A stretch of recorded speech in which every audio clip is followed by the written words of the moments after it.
in the land of grills. Welcome back, folks. Yes, we are in the land of grills. We got a brand new grill. This is from Recteq. Folks, this is their X-Fire 825. 825 stands for 825 square inches on the inside. Recteq is claiming that this thing will sear at 1250 degrees with the lid open for a pellet grill. You're saying, what are all the knobs there? We're going to go through all that, folks. We're going to tell you everything you need to know. We're going to show you what I paid for this grill. And we're going to talk about stainless steel. And we're going to talk about their 6-year bumper-to-bumper warranty. And we're going to talk about some things that they may not be 100% honest with us. It's going to be a good one. Let's get started. All right, you're saying, well, how can you get a pellet grill to 1250 degrees? Well, you burn a lot of pellets. That's how you do it. Now, this grill has 2 burn pots. That's, you're looking at all these knobs up here. When I first looked at this grill, I thought, okay, they're using pellets and gas together. No, they're just using pellets. They have 2 burn pots, one there, one right there, and they're shoving a whole heck of a lot of pellets through there and burning them a lot. And you're saying, well, that's probably going to burn a lot of pellets. I don't know that yet. We are going to talk about that, and we are going to fire it up, and we are going to put some targets in there, use our thermal to see how hot it does get. Let's start with the outside, work our way to the inside. We're going to talk about what I paid for it. We're also going to talk about the quality of stainless steel, and we're going to talk about the 6-year bumper-to-bumper warranty that Recteq is offering. All right, specifications from the ground up. It is 47 inches. From that over there to that over there is 54 inches. Its depth, that means the back to the front, is 30 inches, and its total weight empty is 222 pounds. All right, let's start from the beginning. We'll talk about assembly. This does come on a pallet. Basically, you're just putting the legs on, that shelf on, doing the connectors. The connectors are really easy to do. I did, because this is some very nice polished stainless steel, I did take that one and the one on the other side, this screw out, and remove this before I even got it out. That way there was no chance of that, because that's really nice, getting nicked up. The wheels are 4 inches. On the handle side, you got 2 that are locking casters, and those 2 are just stationary. Nice beefy handle here to roll it around. You can see there's your grease bucket. There's a couple little things here we'll talk about. If you're wondering what that open is there, they do have a rotisserie attachment for this grill. All right, coming around to the back, that's where you plug it in. They do have a 120 outlet there, that if you want to plug something in while you've got the grill on, that's pretty handy. Yeah, nice, they give you 2 probes, and they've got these hangers here for it. No, I'm just kidding, folks. That's where I put them. So when you're using the grill and say you want to take off, there's a warming rack on the inside. That's where you would store the warming rack. But the probes fit nice there too. All right, before we go any further, I better show you what I paid for this, because this was a hard one to swallow. Yeah, with tax and everything, it was a little over $1,600. Shipping is free. Boy, if you want to help support the channel, super thanks down below. Buy me a beer for all this, but that's a whole lot of money for a pellet grill. All right, if you're wondering where the pellets go, they go in here. And this is pretty ingenious the way they did this shelf thing, this cover. And it just slides down like this. And then there's your 2 hoppers. Now, total capacity of those 2, is 20 pounds. Each one is 10 pounds. So in all reality, like when you're low and slow, you're using just, because in all reality, this is 2 pellet grills, you're using just the burn pot on this side. So those 2 hoppers are not interconnected. So you're only getting 10 pounds. So people are gonna ask, can you go all night with this? I think 10 pounds is gonna be a little shy, depending upon what you're doing, what the temps are, what the ambient temperature is outside. Is it windy, is it not windy? But they keep talking about this thing being 20 pounds. Well, okay, you're right. However, they're not interconnected. So if you're doing all night smoke, 10 pounds might be a little bit on the light side. All right, Recteq is known for having great controllers, great PID. When you're on the smoke mode, you're using the PID. When you're on the grill mode, you are not. In fact, that light doesn't even come on. I've already hooked up to this, and their app works fantastic and hooked up immediately to it. Probably one of the best apps on the market when it comes to pellet grills. All right, let's go into the inside. Obviously, the lid is, they're calling a high quality stainless steel. We're gonna talk about the stainless steel. You got the 2 bull horns here, handles. I believe those are powder coated. They have little isolators there to keep them from getting hot. Well, we will find out. On the inside, let's take a closer look. So on the inside, you've got 4 cast iron grates, and you've got a top, and I'm assuming that's stainless steel, and it's heavy duty. Not a whole lot of bend there for the warming rack. Measurements are front to back for your actual cooking surface is 17 back to front, and it is, let's just call it 34 that side to that side, and then 34 would be the same for your warming rack, and then 6 inches is the width of the warming cast iron on the other side. I would probably, if I'm searing, would probably use this thicker side right here. All right, looking inside there, you've got a flame tamer there. Then you've got this flame tamer device over here called like an adaptive sear control. And that's when you're searing, you can turn a knob, that guy right there, and it gives you more flame coming out of the fire pot. Interesting. Right, one of the things I always look at is where does the grease go? Because it's a pellet grill. You're going to do low and slow. You're going to put a couple butts on here. You're going to put some chicken on here. You're going to put a brisket on here. Where does the grease go? Now, in the owner's manual, and in fact, they've got videos. Ray Carnes, one of the owners, is talking about putting trays down here to catch the grease. So they're more or less saying that there really isn't. All I can find is this hole right there. See that hole right there? That's where the grease goes. Now, nothing looks like it's sloped. There's no, grease tray or something like that. They would take the grease and take it out. They got the bucket right there, but be interesting to see how this handles the grease. 2 temp probes, one on this side, one on that side. I'm assuming that's for the PID, to tell the PID what temp it is in order to dial it in. Remember, they've got a very good PID at Recteq. Let's take out one of the flame tamers. That one over here, I think is removable, but you got to pull that pin on the adaptive sear control mechanism, and then I believe that is then will come off. The other one here, a little tricky. You got to slide it. I can't remember if you got to slide it this way. Yeah, you got to slide it like that. And this, I guess, is a good time to start talking about stainless steel. All right, so I'm not a metallurgist of any sort. I do understand a little bit about the differences of stainless steel, and there are many different grades. They're saying 304 stainless steel is what the burn pot and the flame tamer is made out of. Now, this is a magnet, and you can see it sticks to the steel. We know that. Now, if it's 304 high quality stainless steel, it don't stick to that, and it don't stick to the fire pot. So that's a good thing. But the lid's a different story. Maybe stainless steel, but it's not as high quality as the burn pot and the flame tamer are. Shelf over here, don't stick, so that's high quality stainless steel. The front, well, it's pretty high quality stainless steel right there. On the bottom, I don't know if they're saying that that's stainless steel, but you can see it sticks there. Now that's a deep fire pot. You're probably wondering, well, how do you get rid of the ash? So remember, there's 2 fire pots, one over there, one over here.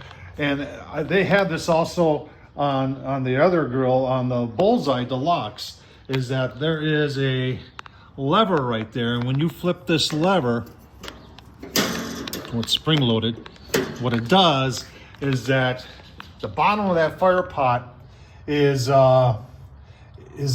hinged, and it opens up like well, I would call it like a butterfly valve, and it opens up. So if it's closed, it's like this, then it opens up like this.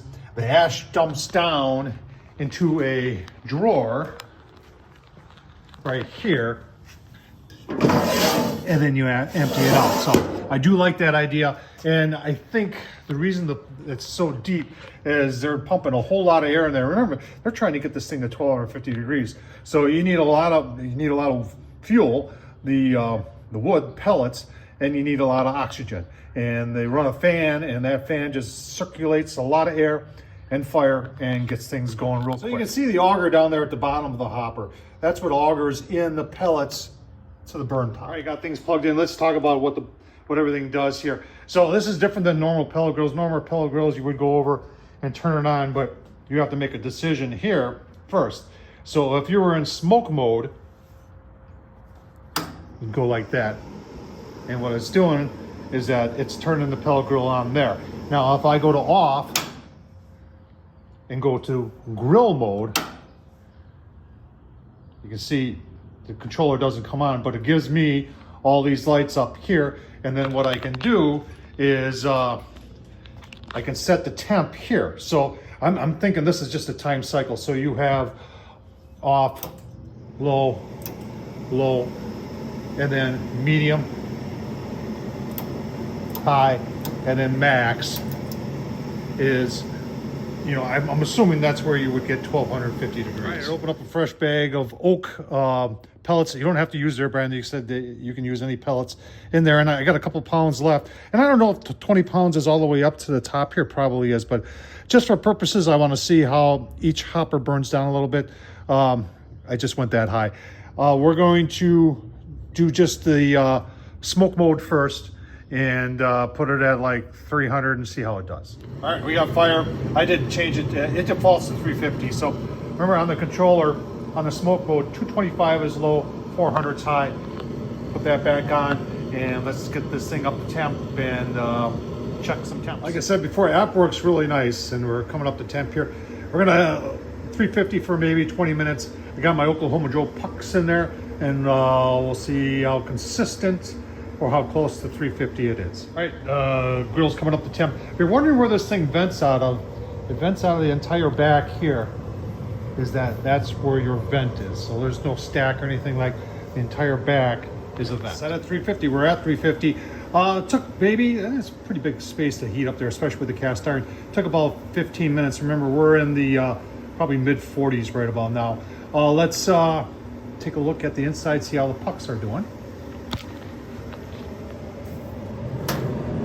All right, 325 there, 375 there, 300 there, 300 there. So pretty consistent, but not 350. That's how many pellets we built, burnt in about half an hour.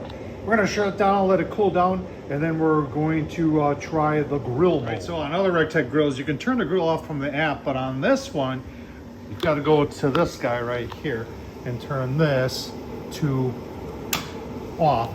See, it goes blue, and then it's going to go through its cool down cycle, and you can see the fan is counting down. When it counts down to 0, the fan will shut off. And while we're waiting for it to cool down, let's talk about, now they called it a bumper to bumper. Here it calls it a 6-year limited warranty. And some of the highlights here is that obviously it doesn't cover anything that you do that would make it wrong. It looks like even if the stainless steel is not covered if it has the oxidation for any reason. All right, we're shut down. Let's go to the grill mode. Grill mode, and then these are both at off. I'm gonna put them on medium, I think. So that turns on both sides. Remember, this is kind of like having 2 pellet grills. And then my sear control, I'll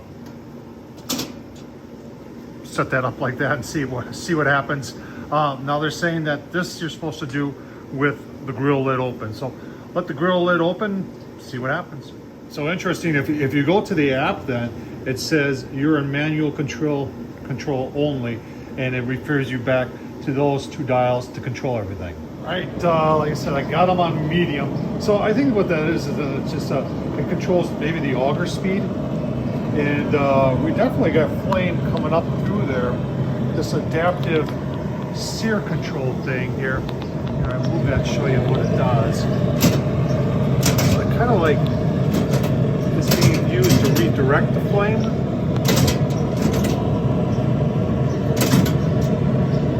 Almost looks like it's, I don't know. But there's definitely flame. Now, it didn't say to take the flame tamer off or on that side. So, you know, I don't think there's 1250 degrees. It's warmer over here than it is over here. Let's turn it up to high and see. I tell you what, let's go to max. Might as well go all the way, right? And let's see if that gets us to 1250. Remember, they're saying you're supposed to do this with the lid up. I got my thermal here. I just turned it up. I just want to see. I've got my targets in there. That side. I got 4 of them in there. This thing maxes out at 1022. So if it's going to get to 1022, then I'd be happy with that. Right now, 300. You see that?